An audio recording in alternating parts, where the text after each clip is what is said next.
Oshinoko est un manga écrit par Aka Akasaka et dessiné par Mango Yokoyari, paru pour la première fois dans le Weekly Young Jump en avril 2020. Mais si on ne va pas parler du manga, mais bel et bien de son adaptation animée qui a suscité énormément d'engouement dès l'épisode 1, par son synopsis, mais aussi par son staff quelque peu inventif et très investi. C'est en avril 2023 qu'est diffusé pour la première fois l'épisode 1 en France. Et dès cet épisode, on remarque que la série n'est pas comme les autres. Un épisode de plus d'une heure est diffusé à la place des 24 minutes habituelles. Si cette décision a pu être prise, c'est sûrement grâce à leur producteur d'animation, Ryo Kobayashi, avec une gestion judicieuse et intelligente du temps et un staff plus que fan et dévoué pour produire cette œuvre. Cette possibilité de sortir un épisode de plus d'une heure a pu se concrétiser malgré beaucoup de problèmes sur leur dernière production, dont Shikimori qui à cause du Covid a vu sa production ralentir. La stratégie de l'épisode d'Oshinoko paiera, car elle adaptera tout le prologue de la série finissant sur l'énorme cliffhanger. Mais revenons 10 mois en arrière, et plus précisément le 9 juin 2022, date à laquelle l'annonce de l'adaptation et du staff est sortie. Oshinoko est la seconde œuvre adaptée de Aka Akasaka, auteur de Love is War. Grand nombre de personnes connaissent alors son écriture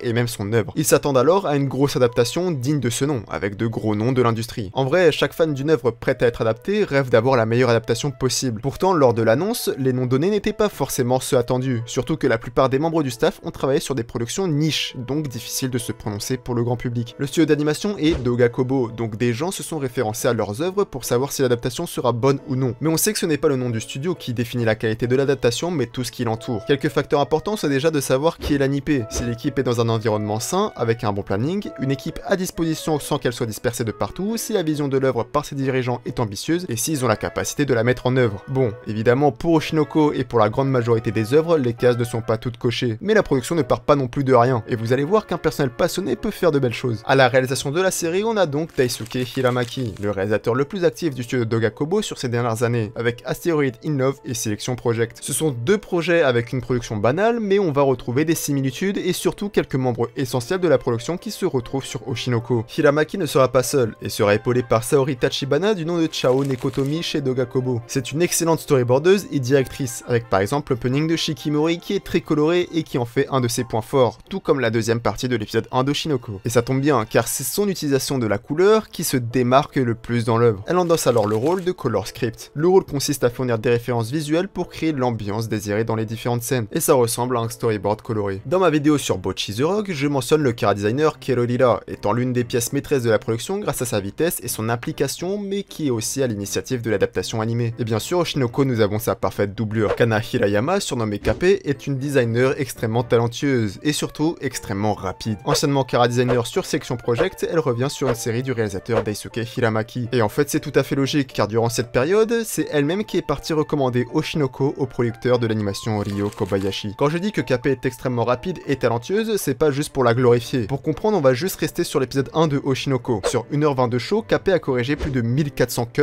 dont 1000 en tant que CAD et 400 en tant qu'AD. Pour faire très court, la différence entre les deux, c'est que le CAD va corriger les personnages et plus particulièrement sur les gros plans, tandis que l'AD peut concerner les expressions, les poses et parfois les mouvements. Mais je vous laisse aller voir ma vidéo plus en détail sur ce sujet. Bref, revenons sur Kape, et bien qu'elle soit surhumaine, elle n'a pas plus d'heures dans une journée que les autres, et donc il n'y a aucun moyen de maintenir ces normes de qualité seule avec des délais aussi serrés. Heureusement, ce problème est atténué par une rotation bien planifiée des superviseurs de l'animation en chef. Notre chara-designer est donc épaulé avec un trio aussi compétent, à savoir Maho Yoshikawa, Miki Matsumoto et Tomoya Hatsumi. Leur équipe de superviseurs est donc tout à fait prête à maintenir une certaine consistance dans les designs. Côté animation, l'adaptation va prioriser les plans fixes, qu'on appelle plus communément des stills, et c'est logique au vu du personnel côté supervision. Mais il arrive que par moments ça bouge extrêmement bien grâce aux animateurs principaux, comme Kenji Sawada ou le jeuno Kimiaki Mizuno, qui en très peu de temps a conquis ses supérieurs et a pu solo animer l'ending de danse de Osamake. Mais un qui sort encore plus du lot et qui a fait ses débuts sur le film Watanten l'année dernière, c'est bien Danny Cho, qui avec une régularité arrive à nous surprendre avec de très belles séquences. En tant que novice, beaucoup de libertés lui sont offertes et une confiance lui est donnée par le studio. Côté opening, c'est Yusuke Yamamoto, un ancien de chez Doga Kobo qui vient réaliser et storyboarder cette ouverture. Puis côté ending, c'est l'ancien de chez Kyoto Animation qui vient une nouvelle fois solo animer, réaliser et storyboarder sur une adaptation de Aka Akasaka, sachant qu'il avait déjà fait une apparition sur Love is War avec la fameuse Chika Dance. Un autre aspect intéressant est que le duo Yusuke Yamamoto pour l'opening et Naoya Nakayama pour l'ending est exactement le même que dans une autre œuvre du réalisateur Daisuke Hiramaki, à savoir Asteroid in Love, cité plus tôt. Et vu que j'adore mentionner l'ancien personnel de Kyoto Animation, d'animation, je vais forcément parler du MV, interprété par Yoasobi et storyboardé et réalisé par Naoya Nakayama une nouvelle fois. Un MV excellent sur tous les points et qui a rapidement atteint la barre des 100 millions de vues. Oshinoko est une usine à communication, qui en fait aussi sa force. En bref, Oshinoko est une production intéressante si on la décortique ne serait-ce qu'un peu. Même si son animation n'est pas son point fort, elle compense par d'autres aspects qui lui confèrent un charme différent de d'autres productions banales.